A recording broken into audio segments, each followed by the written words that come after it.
Today, we're learning about a new study that exposes how we as a society can do more to help survivors. Atlanta News First reporter Rebecca Schramm is joining us live right now. Rebecca, we're talking about the victims of basically modern day slavery.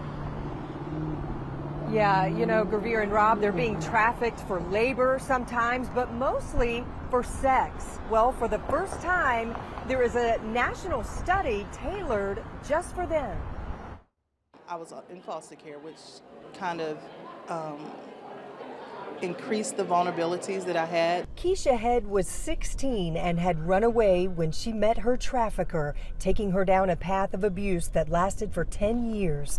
Now she and other survivors helped unpack the results of a national study that surveyed more than 450 survivors like themselves.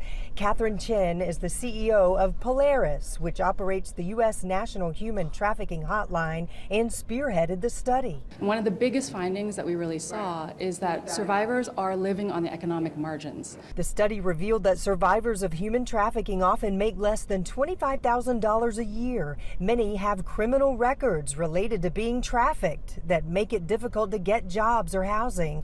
A majority reported financial abuse, where traffickers have access to their accounts, ruining their credit. And many survivors reported a need for mental health assistance. When you've experienced a trafficking situation, the need for recovery and opportunity to really address some of the more traumatic aspects is a very important thing. That would make our state a safe haven for. Chen praised Georgia First Lady Marty Kemp and others for helping to change laws, making this state more of a safe haven for survivors, not for traffickers. But the study showed there's still a long way to go. Life has changed because I created my own way, but I still feel a privilege in that sense because I know that's not the reality for others. She hopes that nationwide employers and others will take into account everything a human trafficking survivor has been through before judging them based on just what they see on paper. Live in Atlanta, Rebecca Schramm, Atlanta News First. So courageous of her to